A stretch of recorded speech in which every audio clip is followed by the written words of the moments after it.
السلام علیکم ورحمۃ اللہ وبرکاتہ۔ اللہم صلی علی سیدنا محمد وآلہ وعطرتہ بعدد کل معلوم اللہ کا استغفر اللہ الذی لا الہ الا هو الحی القیوم واتوب الیہ یا حی یا قیوم۔ نواب دواخانہ رجسٹرڈ سے میں ہوں حکیم قاری محمد نواب نوری۔ آج ہم گفتگو کریں گے لو بلڈ پریشر کے بارے میں۔ اس میں دل کا فعل کمزور اور سست ہو جاتا ہے یا عروق شاریہ کشادہ ہو جاتی ہیں، جن میں سے خون کا دباؤ کم ہو جاتا ہے۔ وجوہات: بعض اوقات ایسی امراض انسان کو لاحق ہو جاتی ہیں جن کی وجہ سے دل کا فعل انقباض سست پڑ جاتا ہے، مثلا سلدک، ٹائیفائڈ، خناق، وبائی امراض، کمی خون یا خوف زدہ ہو جانے کی وجہ سے۔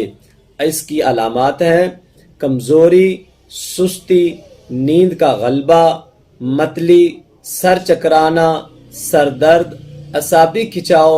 اگر بلڈ زیادہ لو ہو جائے تو بے ہوشی تک حالت چلی جاتی ہے۔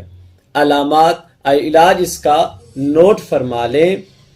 اجوائن دیسی، پودینہ خشک کا کہوہ بنا کر استعمال کریں۔ جوارش جالینوس استعمال کریں۔ اگر خون کی کمی کی وجہ سے ہو تو جوارش جالینوس میں 2 چاول کشتہ فولاد ملا کر استعمال کریں۔ عرق مصفی خون بھی مفید ہے۔ دواء المسک معتدل جواہر دار والی بھی بہت ہی مفید اور فائدہ مند ہے۔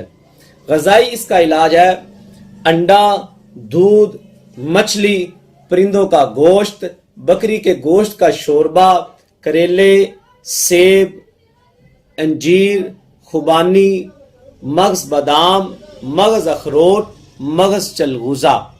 پرہیز اس کا کرنا ہے آلو، گوبھی، بھنڈی توری، تربوز اور میٹھی چیزوں سے پرہیز کریں۔ دعاؤں میں یاد رکھیے گا۔ اللہ حافظ۔